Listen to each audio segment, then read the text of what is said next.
Hi అండి. ఈరోజు video వచ్చేసి ఎగ్ కర్రీ చేసి చూపిస్తున్నాను. ఎప్పుడైనా బాగా ఆకలేసినప్పుడు ఎగ్ కర్రీ తొందరగా చేసుకోవాలనుకుంటే ఈ ప్రాసెస్లో చేయండి. 5 నిమిషాల్లో ఈజీగా అయిపోద్ది.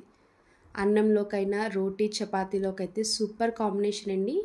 ఎప్పుడు చేసుకునే విధంగా కాకుండా కొంచెం డిఫరెంట్గా ఇలా ట్రై చేశారంటే తినే కొద్దీ తినాలనిపిస్తుంది. కడుపు నిండా హాయిగా ఉంటుంది. ఈ ఎగ్ కర్రీ ఎలా చేయాలో ఒకసారి చూద్దాం రండి. ఇప్పుడు స్టవ్ ఆన్ చేసి ఇలా కడాయి పెట్టుకున్నాక ఆయిల్ వేసుకోండి. ఆయిల్ హీట్ అయ్యాక 3 ఉల్లిపాయలు ఇలా ముక్కల కింద కట్ చేసుకొని వేసుకోవాలి.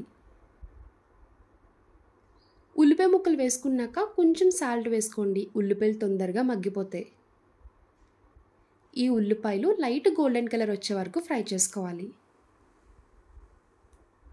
చూడండి, ఉల్లిపాయ ముక్కలు ఈ రంగు వచ్చే వరకు ఫ్రై చేసుకోవాలి. ఇప్పుడు ఇందులో 1/2 టీ స్పూన్ అల్లం వెల్లుల్లి పేస్ట్, చిటికెడు పసుపు, 1 స్పూన్ కారం వేసుకోండి. మీరు కారం ఎంత తింటారో చూసుకొని కారం వేసుకోవాలి. మీ టేస్ట్కి తగ్గ సాల్ట్ వేసుకోండి. 1/2 టీ స్పూన్ గరం మసాలా, ఇంకొక 1/2 టీ స్పూన్ ధనియాల పొడి, 2 పచ్చిమిరపకాయలు ఇలా కట్ చేసుకొని వేసుకోండి. ఇలా ఇవన్నీ వేసుకున్నాక మీడియం ఫ్లేమ్లో పెట్టుకొని కలుపుకుంటూ ఒక 1 మినిట్ కుక్ చేసుకోవాలి. ఇలా కలుపుతూ ఉన్నప్పుడే ఒక 2 స్పూన్స్ వాటర్ యాడ్ చేసుకోండి. వాటర్ అయితే ఎక్కువ వేయకండి. ఇలా ఒక 2 స్పూన్స్ యాడ్ చేసుకోవాలి. వేసిన మసాలాలన్నీ కూడా బాగా మిక్స్ అవుతాయి. చూసారు కదా, ఆయిల్ ఇలా సపరేట్ అవ్వాలి. అప్పటి వరకు ఫ్రై చేసుకోవాలండి. ఇప్పుడు గరిటతో ఇలా హోల్స్ పెట్టుకోండి. కొంచెం కొంచెం గ్యాప్ ఇచ్చేలాగా పెట్టుకుంటే ఎగ్స్ బ్రేక్ చేసుకొని వేయడానికి ఈజీగా ఉంటుంది. ఇప్పుడు ఒక్కొక్క ఎగ్ తీసుకొని ఇలా బ్రేక్ చేసుకొని స్లోగా వేసుకోవాలి. నేనైతే 5 వరకు వేసుకుంటున్నానండి. మీరు ఎన్ని చేసుకుంటారో ఆ క్వాంటిటీ బట్టి ఈ ఎగ్ కర్రీ చేసుకోండి. ఎప్పుడైనా ఎగ్ కర్రీ చేసుకున్నప్పుడు సింపుల్గా అయిపోవాలనుకుంటే ఇలా చేసుకోండి. టేస్ట్ ఉంటుంది, సింపుల్గా కూడా అయిపోద్ది.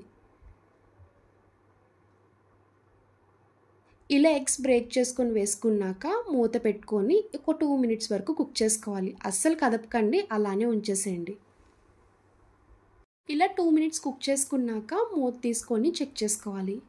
చూడండి, ఇలా 1 సైడ్ కుక్ అయింది కదా. ఇప్పుడు రివర్స్ చేసుకోండి. గరిటె తీసుకొని ఇలా కట్ చేసుకుంటూ రివర్స్ చేయాలి.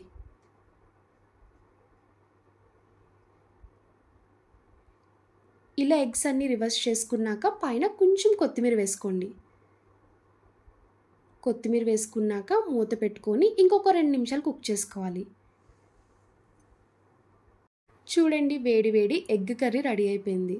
చూసారు కదా, ఎగ్ కూడా బాగా కుక్ అయింది. ఇప్పుడు ఇంకా స్టవ్ ఆఫ్ చేసుకోండి. ఇంట్లో ఉల్లిపాయలు కోడిగుడ్లు ఉంటే చాలండి, ఈ ఎగ్ కర్రీ సింపుల్గా చేసేయచ్చు. ఇప్పుడు ప్లేట్లోకి సర్వ్ చేసుకోండి. ఇలా ప్లేట్లో వేడివేడి అన్నం పెట్టుకొని ఎగ్ కర్రీ వేసుకొని కలుపుకొని తినండి. అబ్బా, స్వర్గమే, అంత రుచిగా ఉంటుంది. సింపుల్గా రుచిగా చేసుకోవాలనుకుంటే ఇలా ట్రై చేయండి. టేస్ట్ అయితే చాలా బాగుంటుంది. తినే కొద్దీ తినాలనిపిస్తుంది. అన్నంలోకనే కాదండి, రోటీ చపాతీలోకి కూడా ఈ ఎగ్ కర్రీ కాంబినేషన్ సూపర్ ఉంటుంది. చూసారు కదా, చిటికెలో 5 నిమిషాల్లో రెడీ చేసుకునే ఎగ్ కర్రీ. నా వీడియో మీకు నచ్చితే లైక్ చేసి షేర్ చేయండి. ఫస్ట్ టైం చూసే వాళ్ళు ఎవరైనా అయితే ప్లీజ్ అండి ఛానల్ సబ్స్క్రైబ్ చేయండి.